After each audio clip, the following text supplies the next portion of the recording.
வணக்கம் ஃப்ரெண்ட்ஸ். இந்த வீடியோவில் பார்த்தீங்கன்னா TNPSC and police exam question and answer part 20 தான் நம்ம பார்க்க போகிறோம். ஸோ இது பார்த்தோம் அப்படின்னா இந்திய தேசிய காங்கிரஸ்லேருந்து ஒரு 12 கொஸ்டின் தான் எடுத்துருக்கிறேன். அதுவும் குறிப்பாக சொல்லப்போனால் நம்ம தமிழ்நாடு பற்றி தான் இது. சரிங்களா? வீடியோவை ஸ்கிப் பண்ணாமல் முழுமையாக பாருங்கள், கட்டாயம் உங்களுக்கு யூஸ்ஃபுல்லாக இருக்கும். முதல் கொஸ்டின் பார்க்கலாம் பாருங்கள். திராவிட அரசியலின் முன்னோடி என அழைக்கப்படுபவர் யார் அப்படின்னா அயோத்திதாசர். திராவிட அரசியலின் முன்னோடி என அழைக்கப்படுபவர் யார் அப்படின்னு கேட்டோம்னா அயோத்திதாசர். நெக்ஸ்ட் இரண்டாவது கொஸ்டின் பாருங்கள். தென்னிந்திய நல உரிமை கழகத்தின் அரசியல் பிரிவு டேஸ் என்ற பெயருடன் இயங்கியது அப்படின்றாங்க. நீதி கட்சி.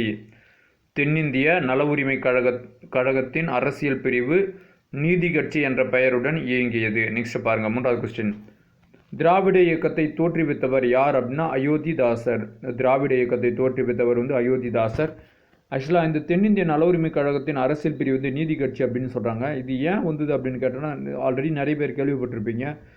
அதாவது தென்னிந்திய நல உரிமை சங்கம் எப்போ தோற்றுவித்தாங்க?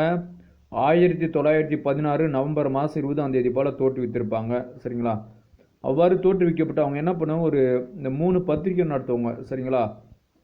அதில் ஒரு பத்திரிகை தான் இங்கிலீஷில் நடத்தக்கூடிய பத்திரிகை தான் ஜஸ்டிஸ் பார்ட்டி அப்படின்னு சொல்லுவாங்க. ஸோ ஆகினால் இந்த கட்சிக்கு என்ன ஆகும் அப்படின்னா அப்படியே நீதி கட்சின்னு சொல்ல ஆரம்பிச்சிருப்பாங்க 1917 போல். சரிங்களா? ஸோ திராவிட இயக்கத்தை தோற்றுவித்தவர் அயோத்திதாசர். நெக்ஸ்ட் பாருங்கள். 2009ஆம் ஆண்டில் அதாவது உலக கலைப்படைப்பாளி விருதை பெற்றவர் மு கருணாநிதி அவர்கள். 2009ஆம் ஆண்டில் உலக கலைப்படைப்பாளி விருதை பெற்றவர் மு கருணாநிதி. ஐந்தாவது கொஸ்டின். 1987ஆம் ஆண்டு உலக தமிழ் மாநாடு எங்கு நடைபெற்றது அப்படின்னா மலேசியாவில் நடந்திருக்கும்.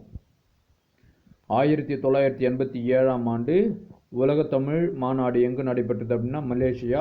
ஆறாவது பாருங்கள். பெரிய எழுத்து பெண் என்னும் நூலை எழுதியவர் மு கருணாநிதி. பெரிய எழுத்து பெண் என்னும் நூலை எழுதியவர் மு கருணாநிதி. ஏழாவது கொஸ்டின். தமிழகத்தில் ஊழல் புகார் காரணமாக மு கருணாநிதியின் ஆட்சி கலைக்கப்பட்டு எந்த ஆண்டு ஆளுநர் ஆட்சி அமல்படுத்தப்பட்டதுன்னு 1976. சரிங்களா? தமிழகத்தில் ஊழல் புகார் காரணமாக மு கருணாநிதியின் ஆட்சி கலைக்கப்பட்டு எந்த ஆண்டு ஆளுநர் கட்சி அமல்படுத்தப்பட்டதுன்னு 1976. உடனே 1977 என்ன பண்ணியிருப்பாங்க, அதிமுக வெற்றி பெற்று எம்ஜிஆர் முதலமைச்சராக வந்துட்டு இருப்பாங்க. சரிங்களா? நெக்ஸ்ட். 1957ஆம் ஆண்டு நடைபெற்ற சட்டமன்ற தேர்தலில் மு கருணாநிதி எந்த தொகுதியில் போட்டியிட்டார் அப்படின்னா குளித்தலை. 1957ஆம் ஆண்டு நடைபெற்ற சட்டமன்ற தேர்தலில் மு கருணாநிதி எந்த தொகுதியில் போட்டியிட்டார் அப்படின்னு கேட்டோன்னா குளித்தலை. நெக்ஸ்ட் 9வது கொஸ்டின். திமுக கட்சியின் முதல் பொதுச் செயலாளராக தேர்ந்தெடுக்கப்பட்டவர் யார் அப்படின்னா அறிஞர் அண்ணா. திமுக கட்சியின் முதல் பொதுச் செயலாளராக தேர்ந்தெடுக்கப்பட்டவர் யார் அப்படின்னு கேட்டோன்னா அறிஞர் அண்ணா. 10வது. எந்த ஆண்டு நடைபெற்ற நாடாளுமன்ற தேர்தலில் திமுக கட்சி முதன்முறையாக போட்டியிட்டது அப்படின்னா 1967. சரிங்களா?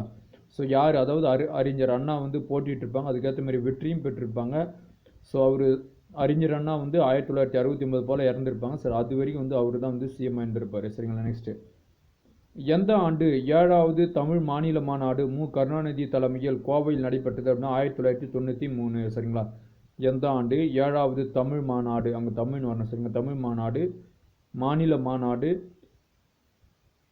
மு கருணாநிதி தலைமையில் கோவையில் நடைபெற்றது அப்படின்னா 1993. சரிங்க. ஆக்சுவலாக மாநில மாநாடு அப்படின்னு கொடுத்துருக்குறாங்க. சரிங்களா? மாநிலம் நம்ம தமிழ் மாநிலம் தான் நம்ம புரிஞ்சுக்கணும். சரிங்களா? நெக்ஸ்ட் பார்க்கலாமா, பொறுத்துக்க. 3வது மாநில மாநாடு எங்கே நடைபெற்றது அப்படின்னா மதுரையில் தான் நடைபெற்றது. சரிங்களா? 3வது மாநில மாநாடு மதுரை. 4வது மாநில மாநாடு சென்னை. 5வது மாநில மாநாடு கோவை. சரிங்களா? இது கேர்ஃபுல்லாக தெரிஞ்சு வச்சுக்கோங்க. சரிங்களா?